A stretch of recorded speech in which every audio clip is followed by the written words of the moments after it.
not seeing it come up in... It should be there now. So, welcome one and all, as everyone catches up. Everyone that will be that dude named Ben and possibly one or two other people.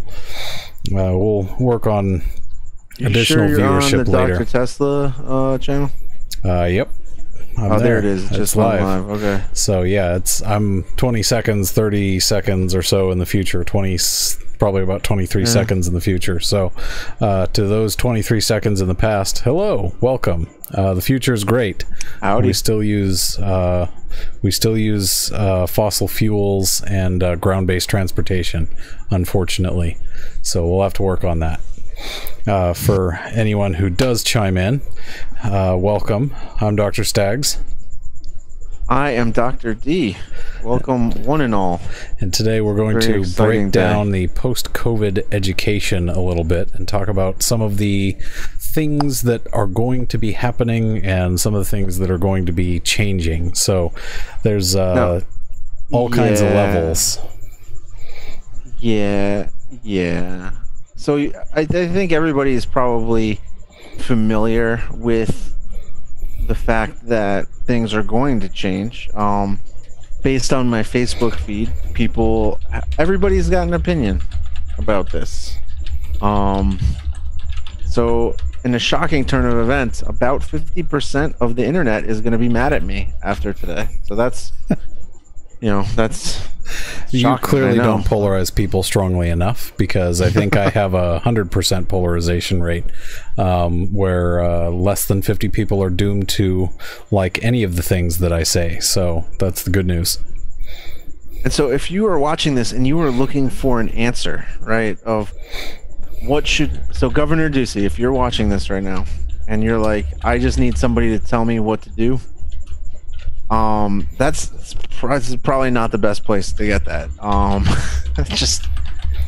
pretty sure we have all the answers. You're just going to get more opinions. But our opinions are pretty much top end of the internet here, for sure. I think it is really the cream of the crop, because some of the things that we need to think about are, for instance, what people are doing in terms of COVID and why so many different kinds of changes in this whole entire process, right? There's a big difference between trying to plan ahead and planning to plan the plan for the sake of the planning that you'll probably just overwrite in another committee later anyway.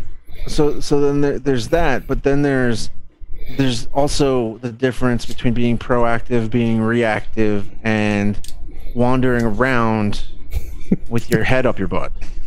Right. Okay. There is a fair bit of that, because I fear that COVIDiocy is in fact far more contagious than the actual COVID virus itself.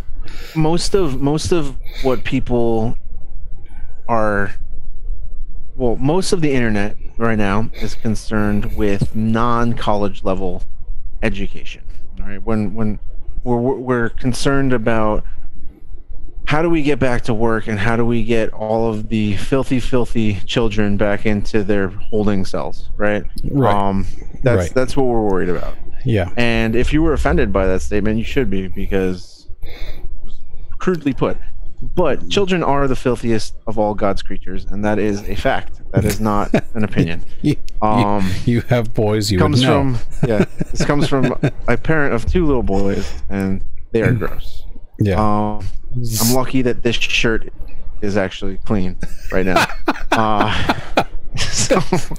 There was a conversation about why I didn't want to hold a specific child earlier today while she was holding a spoon full of sour cream. Because we had spaghetti for dinner. So oh dear, that's always a mistake. That is always the wrong choice. Spaghetti gets places that spaghetti simply shouldn't go. Yeah, that is always a mess. So I think one of the first questions to cover here might be, what exactly is education doing about COVID? And I think that's a fairly broad spectrum, because depending on where you look, the answer is a little different.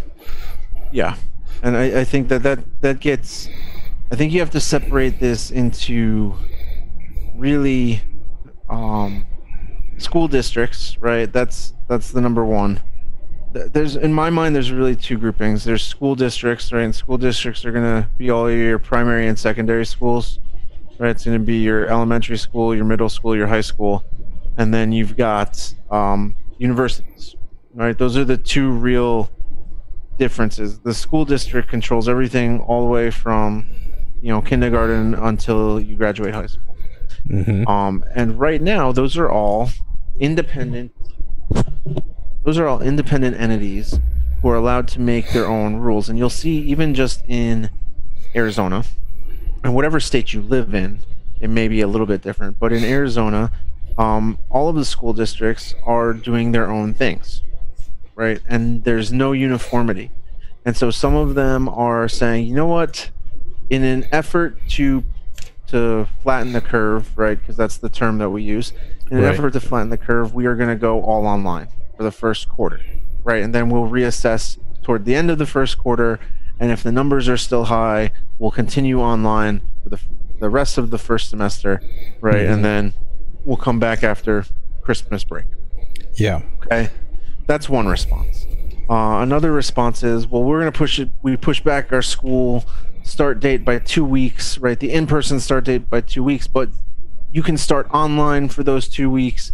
And so it gets a little bit more convoluted from there, because there's this mentality of having to do some sort of hybrid method where you start online, but you come back after a couple weeks in person, but you've made smaller class sizes, but you're also offering an online option to any students or families who want that, right? And because of that, you need teachers to volunteer for the online option, even though it might only be a quarter of the school year. And after that quarter, they're no longer allowed to go back to their original classrooms, because the school is supposed to hire a replacement for the entire year. So the whole thing is a hash, right? Yeah. In some school districts, and it doesn't make any sense. And it seems to me in those cases that this is where you have the uproar, right? In a certain sense, it almost makes sense, like on a state-by-state basis, have all of your districts do the same thing. It in my opinion, would make sense to do that, but that's one of the things that uniform response. I think we're seeing is that the superintendent wants one set of things. A lot of the principals, headmasters, and superintendents of the schools, not just the superintendent across all the districts. That's even in this election cycle, since I just went through the primary stuff that we got in the mail. Which is always super fun, because there's like zero information about half the people that are ever on the ballot, which is great. I love making decisions without information, but I mean, that's what we specialize in the post-COVID era. And in Washington, then that'd be fun. You're really at any government on level. The COVID response team. I could be. I could actually be Ron Swanson, which would please one of my colleagues to absolutely no end, for me to actually be the real life version of Ron Swanson. So yeah, I could even actually generate my own man glitter, which some refer to as sawdust. So there's all kinds of really great options there. So one of the first big issues that we're pointing out here is the number of responses are far greater than 1, 2, or 3. The number of responses vary by district, they vary by type of school, whether it's a private school or a public school. All of these different school types are changing. Some are forcing all remote completely, some are going back and forth, and they're issuing statements of one kind and then issuing statements back of another kind, then changing things completely. So especially for things like the university level, where parents may have already been purchasing tickets for students to fly back after Thanksgiving or something, right? And fly back home after Thanksgiving because everyone was going to end 2 weeks early. Well, then other schools are starting delayed 2 weeks. Well, then some districts are starting delayed 2 weeks, and some are trying to start on time, but then at least at the university level, but then they're doing it online. Some are doing delayed start with also online. And so yeah, this whole mess becomes more convoluted than installing a DIY solar system on your roof. It's like the whole solar system, just, or I'm specifically thinking of how a DIYer would use convoluted tubing because they wouldn't have a tubing bender to bend conduit properly, and so there's just all this random metal nonsense running around each way on the roof. So yeah, it's the whole thing is really a mess from beginning, middle, and end. And one of the things that I think has been frustrating for you and I to see is just the number of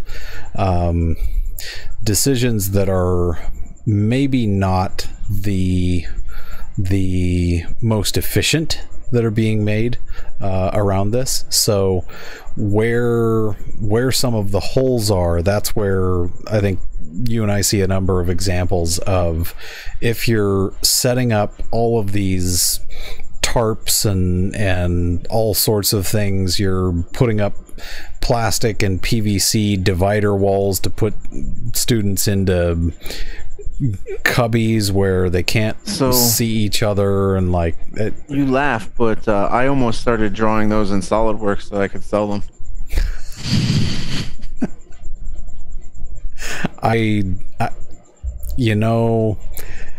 Yeah, like plans. I mean, the overhead is low, man. Overhead is low. The overhead is low. That's right. You need some PVC and you need some Saran wrap. That's right. And some glue. You've got it done. I mean, yeah, you could with pallet wrap, as a matter of fact, you could do that very effectively. PVC ends up being a little more expensive than it sounds when you go to construct out of it, but that's a separate matter but altogether. Most classrooms are the one thing. So the one thing that the in-person model agrees on, right? At least for the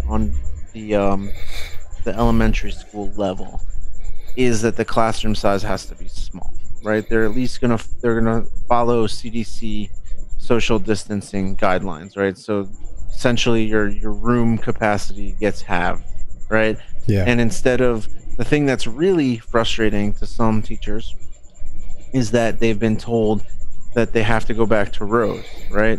Which is not typically how classrooms are set up anymore. It's typically group work at tables, right? It's much more active learning, and so people are going to have to go back to the way it was, a few years, more than a few years ago when we grew up in their practice. That was standard practice when we grew up. People can learn that way. People have learned that way, right?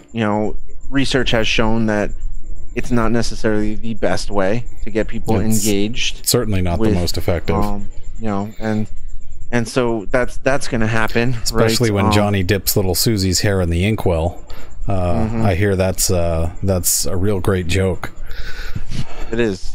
But yeah, there are I guess that's probably about the only thing that everyone has agreed on in education, and it really truly diverges all the possible directions from there. That we're just going to try and keep everyone 6 feet apart, and we'll ignore the fact that when you put together rows, you're now having to stagger people so that, heaven forbid, someone have to go to the bathroom. They're gonna violate that 6-foot boundary, and so that could create. There's no bathroom anymore. Well, yeah, I mean, maybe now in the post-COVID era, students just have to hold it, cross their legs, and rock back and forth or something. So the thing that bothers me about some of the responses that I've heard, right, is that for the majority, well, I don't want to generalize too much, but I'm going to anyway, right? I won't say the majority, but there are a lot of teachers who fall, especially at the elementary school level, who fall in the high risk category, right? Mm-hmm. And you are going to throw 20 kids who potentially can carry COVID in with them every day, right? And right, in epic battle to the death. Right. And that to me, without any, like, and yes, you can say, well, we have this online option that they can sign up for. If you're in the age range where you are, what is it? It's like 55 and up is the high risk. If you're in that age range, chances are that you are not well versed enough with the technology to feel comfortable teaching fully online. Okay, yeah. So you're essentially telling these people, thank you for your service, but you're no longer needed here. Yeah. Even though they have lots of experience, they are probably some of your highest decorated, most loyal employees, right? You're telling them, well, you had the option to go online and you didn't, so thanks for playing, but here's your early retirement, right? Right. Which ticks me off. People who are complaining, well, I have to go to work, and yes, I understand that. I honestly, I do. And my kids aren't old enough that they are in school yet, and they go to a daycare that is not, well, they will be returning to their daycare, right, which is still open. Yeah. And has been open, and their daycare even follows very stringent protocols, right? Has limited the number of kids in the classes, limits the people from outside. Like, you're not even allowed to drop your kid off anymore. You leave them at the door, and the teachers come out and get them. Yeah. So I mean, this is the world that we live in now. Now, this is an example. I'm gonna risk all the marbles here just so that we have a clear talking point.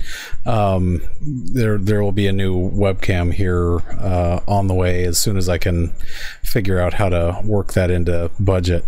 So this is an example of the kinds of restrictions and things that we're talking about. We'll leave aside for the moment, to be clear, all of the other aspects of how this is actually going to be implemented, how this is going to be enforced, whether or not this is a good idea, all of those things aside, the idea that we're going to put these kids into a situation where they're going to have to be all wearing face shields and masks.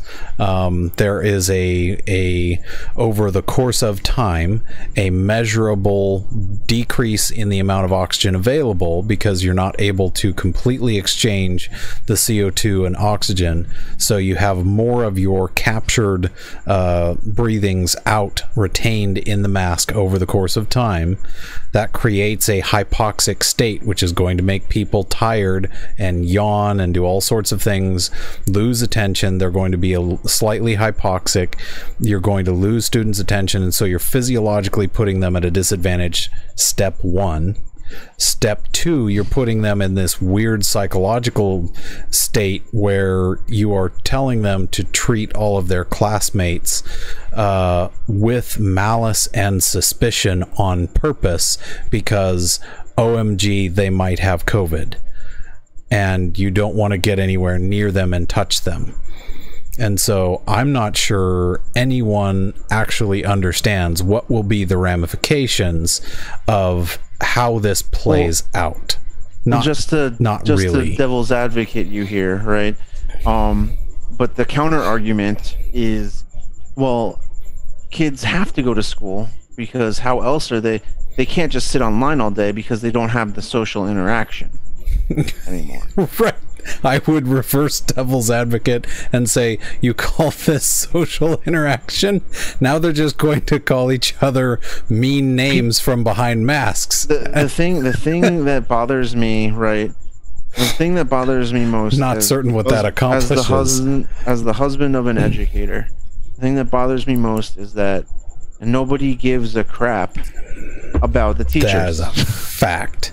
That is a fact. So therein lies, I think, one of the most important parts of all of this discussion as a whole. A school is not a childcare. School is not a childcare. School is not a childcare service. And the schools right now, in many regards, are setting up teachers, professors, educators, instructors, adjuncts, etc., all of the various titles, adjectives, things that go with this, with the prospect of being a person who educates others for pay, tutors, everybody at this point is being set up in a way that failure is going to be a very likely outcome, because teachers were already complaining.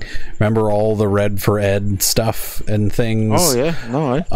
My wife went and walked in that march, man. Funding issues and how difficult teachers have it because of standards that don't make sense and don't match up to testing that doesn't actually measure anything aside from whether or not students can take tests, and then we only figure out that the top 10% of our students can compete internationally at all levels, and the other 10% at the bottom are the students that no matter what, they're just not going to listen because they don't care anyway. And then that 80% in the middle, those are the students that need the most work from the educators to do their best. That 80% of students are the ones that are going to suffer and bear the burden, but it's all going to be turned back around on teachers of not trying hard enough or not being creative enough. Why didn't you try this other thing? You know, why didn't you try having dancing unicorns come in as your guest speakers for the lectures or whatever, right? Yeah, like, and the thing about what tools do they actually have? Well, I hear those are hard to book. Unicorns, right? They're hard to book, but also, you know, it's, if you want dancing unicorns, you need to tell me as soon as you want dancing unicorns. You don't tell me, well, maybe we can just have, you know, maybe we can just have a pony. That's fine. Yeah. It'll be fine. You can just have a pony. And then the day before say, you know what, though, we really need those dancing unicorns. So you're saying you shouldn't move the goalposts on the requirements put onto the instructors, teachers, professors, educators. I am saying that when you are working on a shortened timeline, leadership needs to make a decision and stick with it. So that people could plan and prepare to execute the plan? Yes, that sounds because the point far of leadership too reasonable. Is to understand. I don't think anyone will buy it. I'm sure that's racist hate speech of some kind. Probably. And if you are going to lead, right, if you are going to be in charge, you're going to have to make a decision. And chances are you're going to make an unpopular decision. And chances are also that you'll make the wrong decision. You're guaranteed. Right. You're guaranteed at this point to make a certain percentage of people angry. It doesn't matter whether you answer yes or no to any particular question at this point in time, because so many emotions have been tied up in this whole thing. I was in a meeting earlier yesterday afternoon where I pointed out, I dared to point out that in fact the CDC death numbers are going down, down, down, down precipitously, because we are on the other side of the curve that they were talking about, the death count curve, and we're nowhere near the 2 million that they were predicting, because the death toll for the weeks are going down into the hundreds. So what we're talking about now in the news is we're talking about cases, because that sounds medical if we say cases, right? So an example of how we may have we had a disruption in the stream here. Yep. Buffering. So don't cross the streams though. We don't cross the, so see, this is what happens. I'm about to drop some truth and this is what happens. Good night. Yeah. They literally they don't want you. They don't want you to know the truth. This is how bad they don't want you to know the truth. So here's the deal. The cases and the way that is actually reported, the way that this is treated, literally is this. The cases are: one person goes into the hospital. The person that they interacted with now turns into 4 cases, because for whatever reason there were 4 people living in the house with the person that individual who's in the hospital went to go see. So that turns into this problem with, now they at the hospital are saying we are required by the guidelines, the federal guidelines, to report this one test of this one person who is sick as now 5 cases, because of the number of people living in the house of the person that person had seen within the last 2 weeks. Right? One test, 5 reported cases automatically. So, or I should say automagically, right? Because that's how case reporting works. So that's the facts. That's what's actually taking place.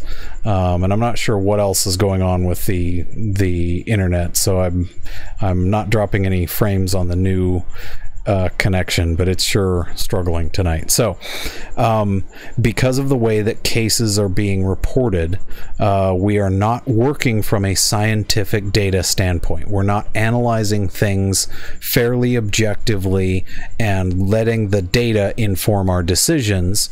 We're making decisions based on changing language, constantly changing narrative.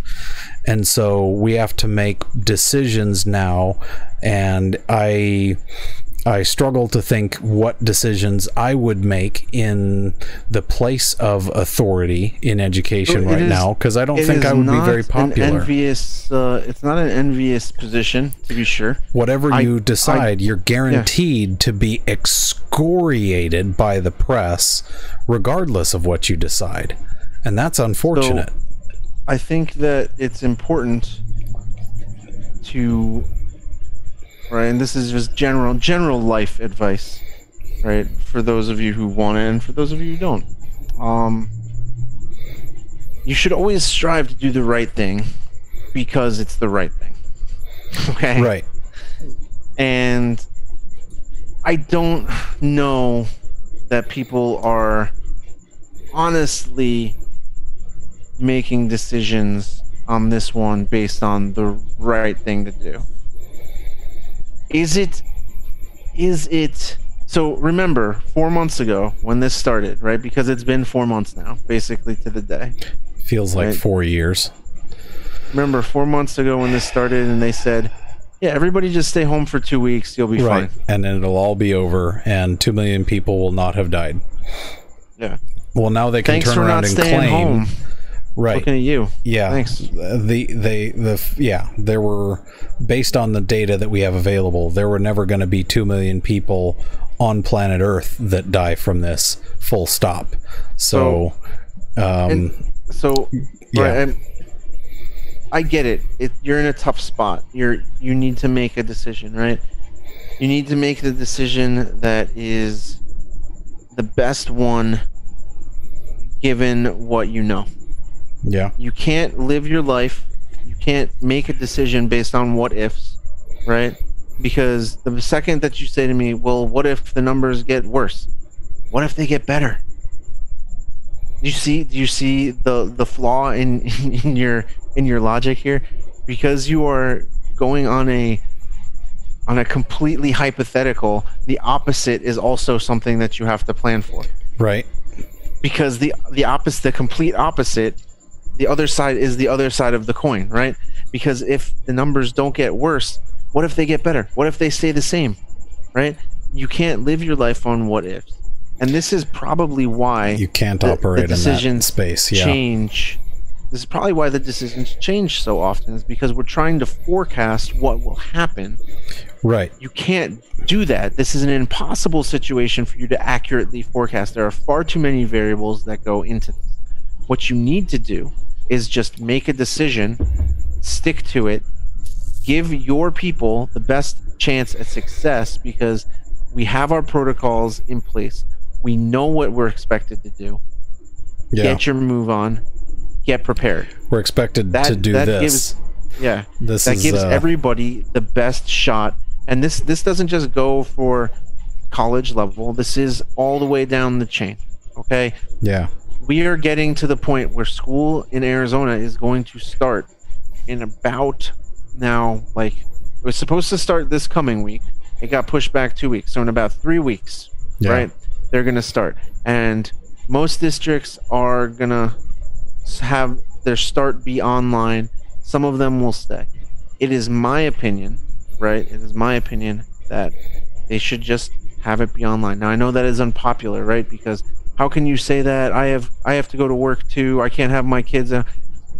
It's 3 months, right?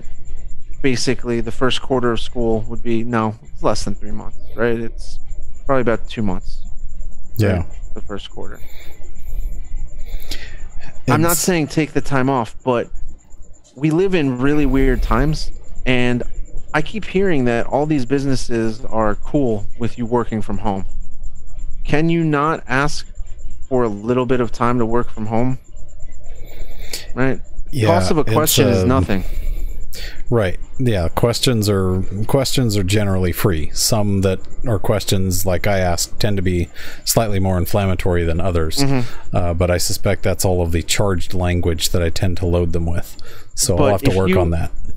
If you have a family and you have kids who are young and need to go online, right? There are options, right? There are things that can be done. Yeah. Right? You just maybe need to do a little bit of legwork, right? What are some of those things? Well, you could ask to work from home for a little bit. Do you have a job where you're doing data entry, or you are on your computer while you're there? Most of the time, all you need is internet and a VPN connection. Right. That seems like you can do that from home. Pretty easy to do in the 21st century, right? So a lot of accounting types of jobs and things, so long as you can securely access drives remotely and keep client data secure and all the regular things. There are challenges, but those are surmountable. Right? If you own your own business, and you don't work from home, you have an office space where you have employees who come in, right? Yeah. Can't you just have your kid come and use the computer in like a conference room? Here again, using reason. Is anybody going to get really bent out of shape? Right? Even if you were to ask your boss, like, hey, would you mind if I brought my son, daughter, whoever in and let them sit in my office and do their schoolwork during the day, and I will pony up in the conference room and I'll move if people need it? You shouldn't really be having that many meetings anyway right now. Yeah. Right? So I don't know. There seems like there's options. Now the other side of this is, and I saw this on Facebook and I laughed when I saw it. Teachers could really get really could go after it here and make a killing. Unfortunately, this sell their skills, chaos and disruption. Yeah. Yep. This creates new opportunities for new methods of teaching, new methods of learning, and creates the opportunity to develop and found all new kinds of educational institutions that do not operate based on the principles, at least all of the same exact principles as what education has been up until this point. And with all of the test results, pathetic college preparation that students generally have in our experience, and all of the rest, they're far too busy focusing on teaching all 39 genders or however many there are now, and not actually getting into the meaningful content that the students need to learn, or even getting the students to understand generally how to learn. So there's all sorts of cracks and fractures in the way that the educational system has been set up, and those are now becoming so the foundations are crumbling before our very eyes. And so that's why some of the new requirements and things are things like this. That'll come up on the stream in a few seconds here. This is an example. I want you to see how many issues you can come up with in this picture, and I'll just let you have at it for a second before I chime in here. So how many issues? First, keep in mind that this is a thing that faculty, teachers, educators are now responsible to do for their own classroom every time students change out, right? And so we're taking away a good 10-minute block of each and every class period, whatever that looks like, to clean things, right? So let me see how many things you can identify, because I identified several off the bat. Does that guy have eye protection? So that's one. No is the answer. The answer is no. Keep what looking. What's going on here? So those desks I'll are zoom definitely in, not. make it a little easier for you. Those desks. What do you notice about them? Well, they're all doubles, right? But like they're definitely not distanced apart enough. Fantastic for active learning, right? But in the COVID era, that classroom has literally double the amount of chairs allowed. What else do you notice?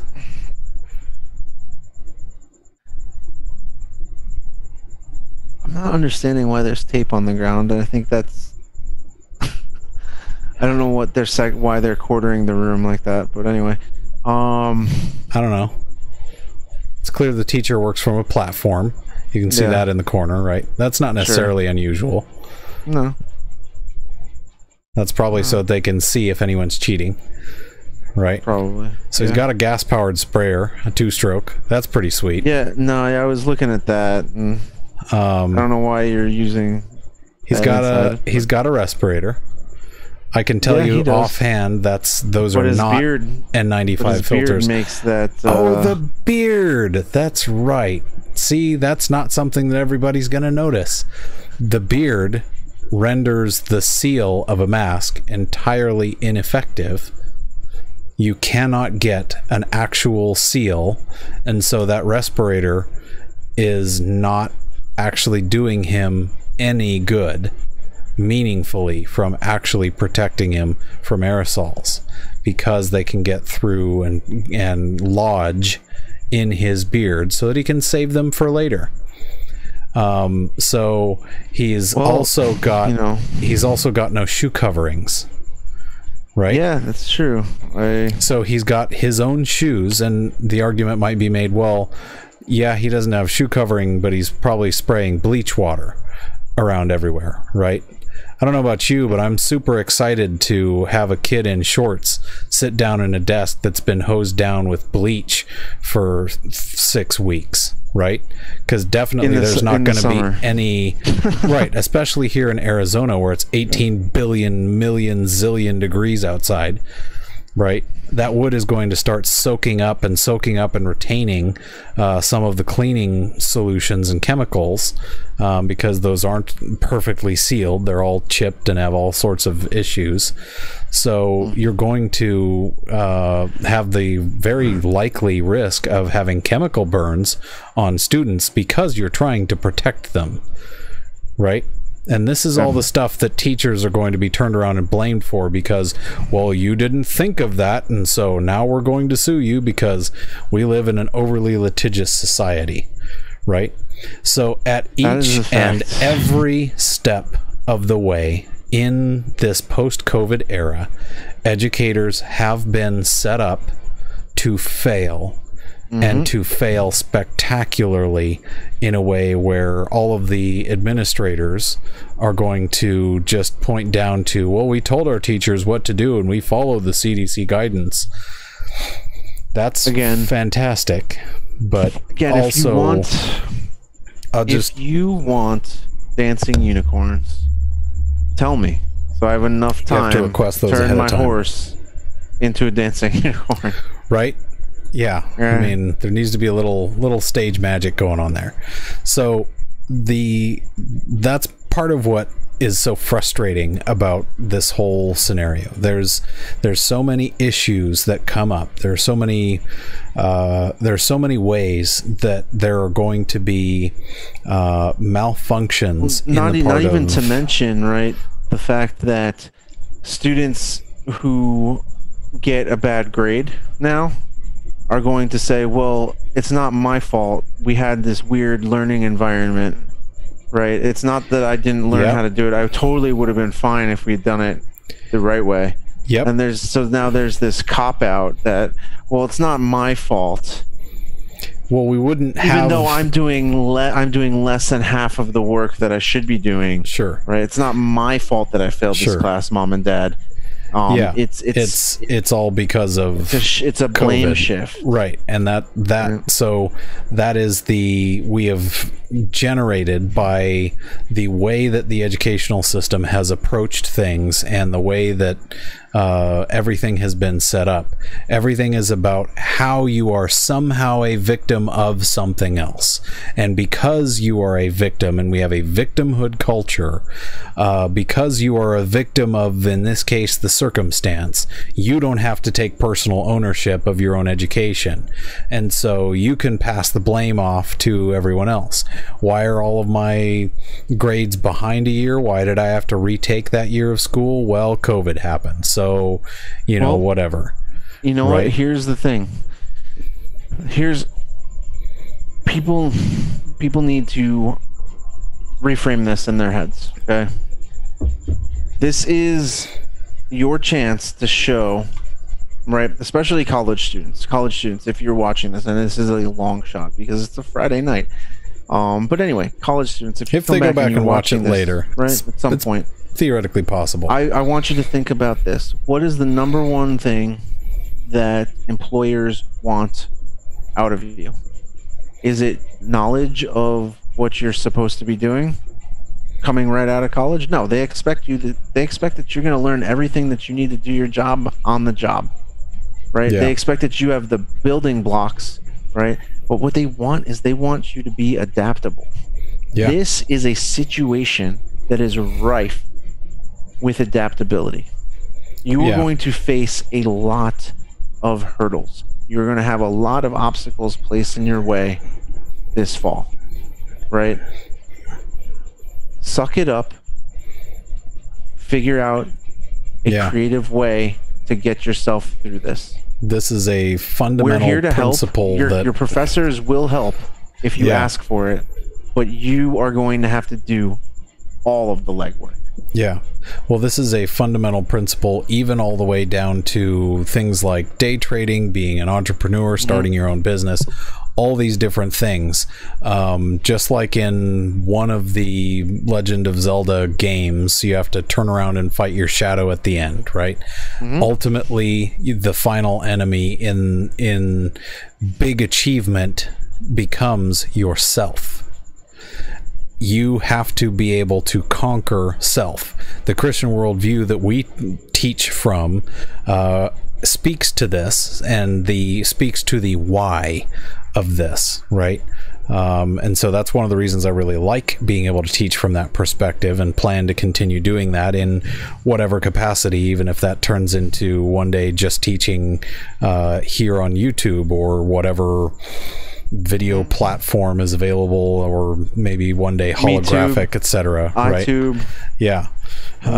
So there's all kinds of things that we can speak to on that, but the key fundamental there is you need to understand that at this point in time you are given an opportunity, and whether you're in school or just freshly into the job or whatever it is, you are in a position where you have the ability to shine by saying, hey, you know what, I don't know how to do these things, but I can learn whatever I'm missing.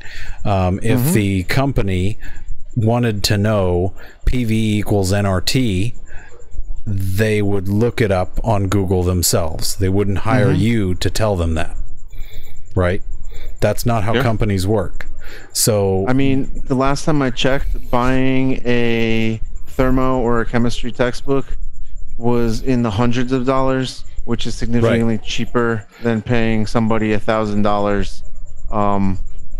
Well, paying a salary. Right. So typical starting engineer. Let's say 50 a year. Right. Yeah. That's again, they're not hiring you for what you know, right? They're assuming that you have the same education as everybody. Here's the thing, people. All education is accredited on some level, whether you are an engineer or a chemist or physicist or in a business program, right? All of it is accredited, meaning that it's really all equivalent no matter where you go, as long as it's an accredited institution, right? You're going to get the same base skills. So what sets you apart? What sets you apart? We talked about this a little bit last time, right? And specifically as an engineer, because that's, my training. Yep. That's our area. When you apply to schools and you are trying to get into an engineering college, or you're trying to get into graduate school for engineering, what is the testing score that they are looking at? They are not looking at your math. They are assuming that you know the math. They are assuming that everyone's going to get high scores on the math, right? They're looking at how well you did on the verbal, because that's a differentiator, right? Yep. Being able to carry yourself well in times of hardship is what defines you as a person. And if you can show integrity and strength in those times, people are drawn to that, and people are going to want to have you around. Yeah. Because it shows that you understand what it takes to get the job done and to do it well. And that's ultimately what an employer wants, right? They want somebody who, when the chips are down, they can count on you to get stuff done. Yeah. Yeah, they're less interested in typically the knowledge in your head, and much more interested in how it is that you can apply that to situations that have never been encountered before, like the Earth shutting down entirely all of the global economy for a virus with a 99.9 something % survival rate. That is a very unusual sort of thing to do. And I mean, I just had a thought about that though too. Does that confirm flat Earth in some way? Right? Because I'm sure it probably does, mostly because of how the spread of the virus would be different on a globe. But yeah, there are so many different aspects to this that have to be kept in mind. One of the other things that I was thinking about was how exactly in this process of post-COVID education, for instance, how we're going to comply with what mandates from whom, right? There's a very interesting discussion happening on the part of some right now, talking about what are the limitations of the authority of governors and mayors and all of these different levels of leadership. What is actually the level of authority available to them in order to mandate something like having masks on? And the reason that becomes a very important question is, in the case of something like a lot of our church families have very young kids, for instance, and there are people who are so caught up in this idea that you have to be wearing a mask all the time everywhere you go because they heard something that scared them to death on the news, right? First, shame on the news for the absolutely shameless Let's say the sensationalization. I think that's the woeful over sensationalization of everything they possibly can right now.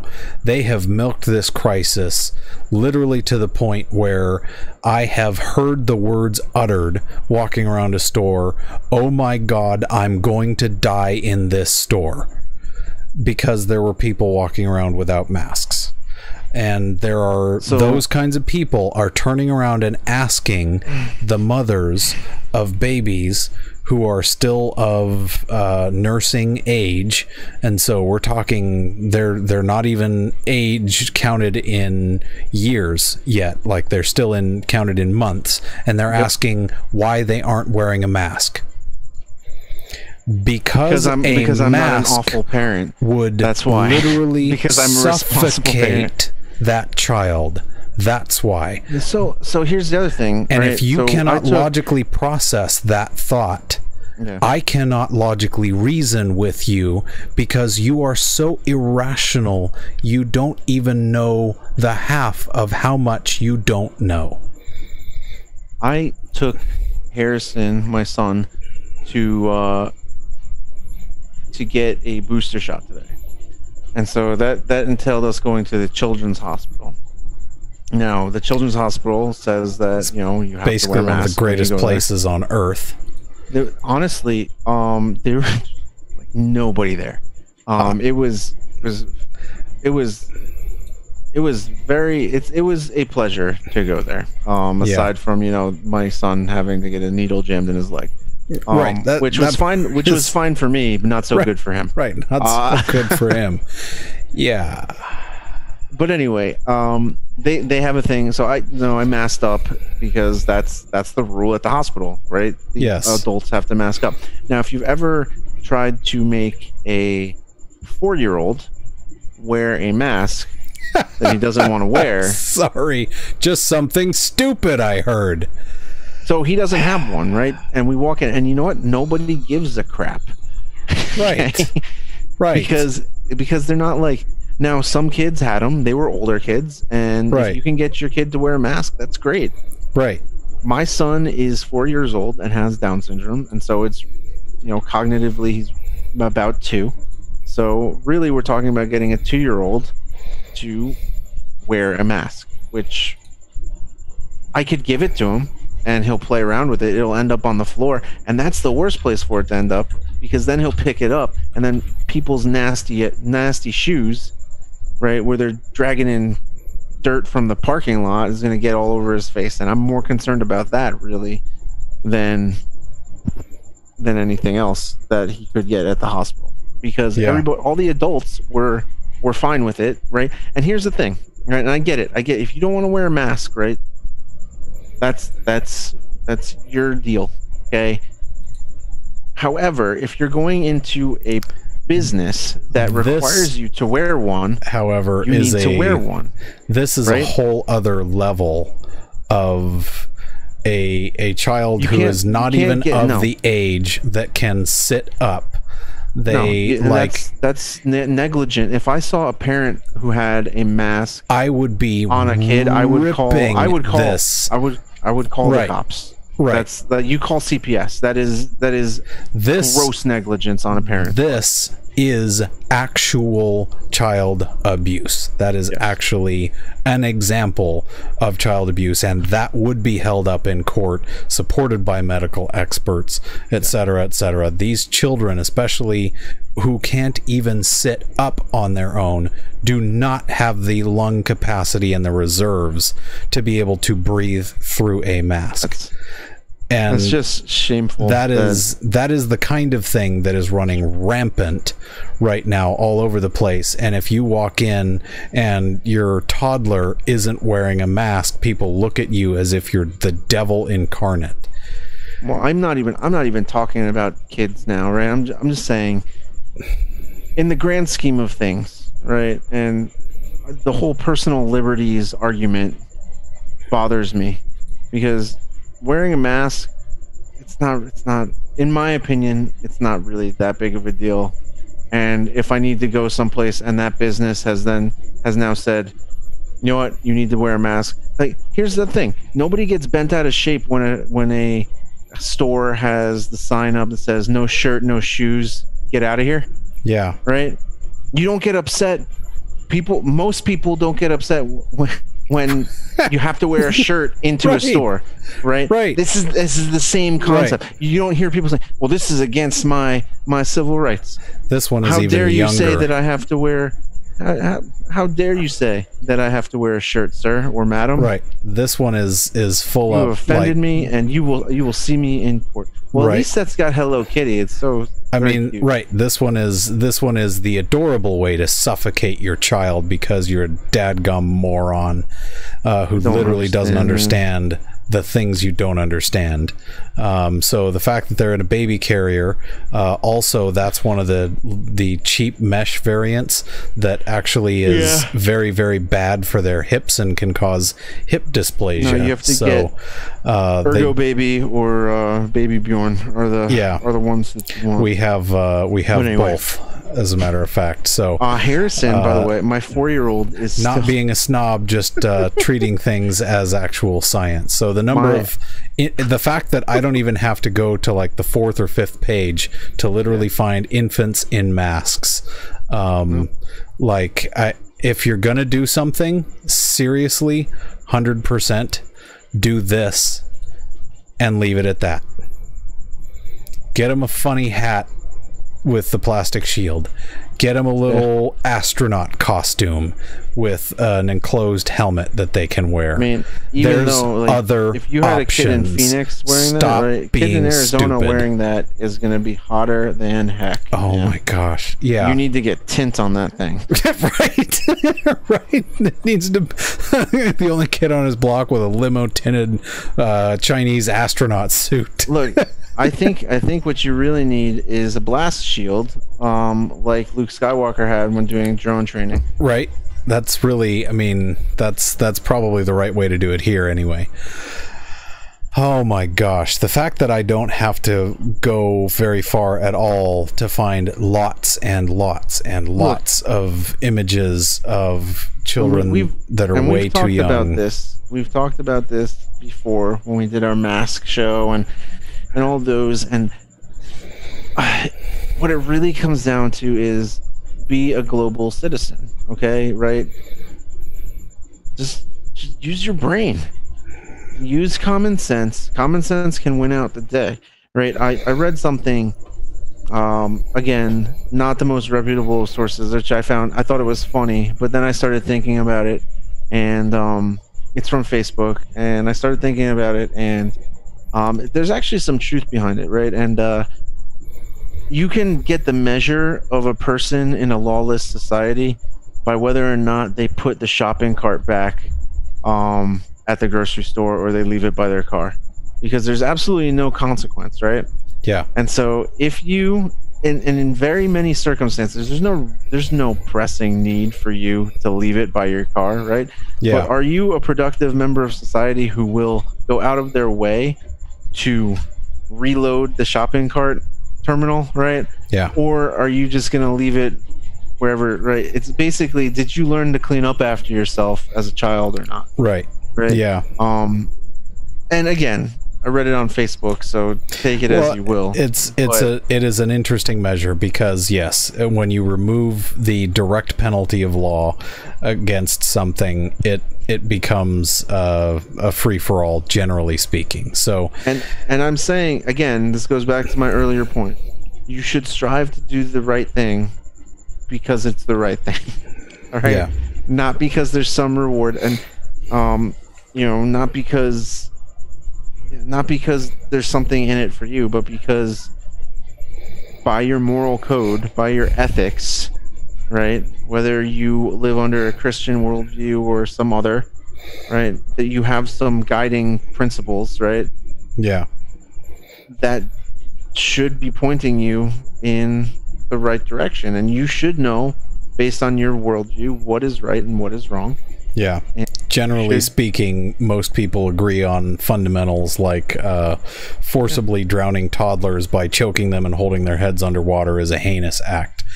Well, yes. Yeah, most people would agree on that, and that seems like an extreme example, but the point is there is a common moral foundation to organized, ordered society. I mean, you can look at the system of laws for any country, and I will guarantee you, I haven't looked at all of them, but I will guarantee with 100% certainty, right? Probability of 1, P equals 1. No country allows murder. Yeah. Premeditated murder. I will guarantee that. I mean, except for abortion. So, but that's a separate issue, right? There's a whole that is if we really wanted to. I mean, that would be a downer show. that would be, but that's a ministry that my church is heavily involved in. So, but all right, so, and I'm not going to devil's advocate on this one, but what I will say on this is, I don't believe that anything condones that, and but I also don't believe that you should, kill the people in the clinics either. Right. I don't think that I think violence begets violence. Yeah. Does not solve the issue. Right? So you're actually not supposed to fight fire with a bigger fire and or gasoline? No, turns out water or or some blend of chemicals that are used to deprive the fire of oxygen. That's right. Turns out. Yeah. Although I did see an episode of MacGyver where he used TNT to put out an oil rig fire.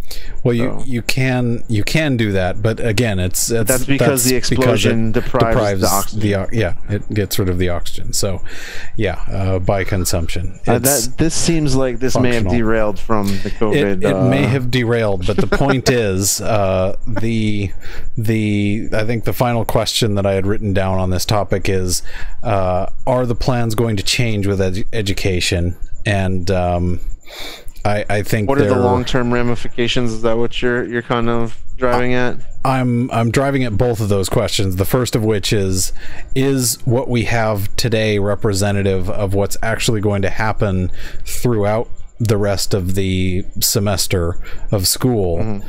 And my answer to that would be no. I expect it to change fluidly. I would say check back the with whole me rest next of the time. Right? Yeah, and the week after that, and the week after that. Right. I think what we're gonna end up, and unfortunately, I think, specifically in our case, right, we have all these committees. We're making these plans within plans within plans. I unfortunately think it's going to end up being a free for all. Oh, it absolutely is. Because we are starting the semester completely online. Yeah. We are then transitioning from completely online into whatever modality you've been training for, right? And then that's going to happen. Definitely not going to confuse the the crap out of the students who are going to get totally lost. Because it's not like they're going to get just enough time getting used to doing it online. Right. Right. And then but have anyway, things but anyway, change. that's fine. That's fine. It is what it is. I understand. So I understand. I understand why we have decided to do what we're doing to a certain extent. Although I do think the original plan was better, which was start on the start date and then End early. do the modality With online. and Yeah. online. I think that was a better plan than what we currently have. And I think what we currently have is unfortunately going to be changed again That's sometime in the future. I expect it. Yeah, I expect this plan to end up being reversed again in some capacity. And so, yeah, that's why I'm not lifting a finger on any further detailed lesson And so planning. again, I go to my I go back to my original point here, which was somebody in leadership just needs to make a decision and needs to lead. Yeah. Somebody, whoever it is, it's not my job to, like, I'm not in a leadership role Can't in run which all I of can Earth. accomplish this, Yeah. right? But somebody in the organization needs to say, everybody, just focus your efforts on this, because this is what we are doing. Mhm. We are going, even if they said, you know what, we're going to plan for worst case scenario, that this thing gets even worse. So we are just going to do everything online. Now, I understand why they're not doing that, Sure. because that is a financial decision that is driving this, Sure. right? And they don't want melt, and they don't want students leaving, and all these things. We want to retain students in our university, right? I get that. But even if they said, you know what, we're going to do the first half of the semester online, right? And then come back and do the rest, right?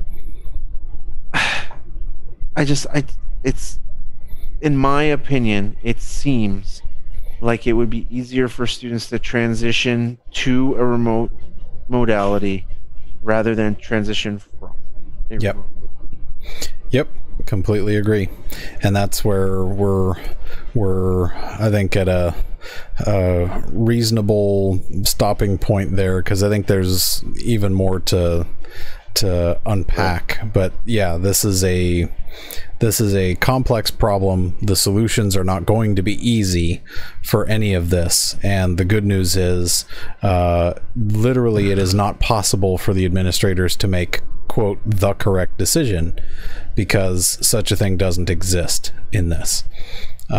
So Somebody needs to pull a Kobayashi Maru on this and change the rules of the just test. change the rules of the test. Yeah. That's how we solve this. Somebody can. So unfortunately, like I said, this is going to become a free for all.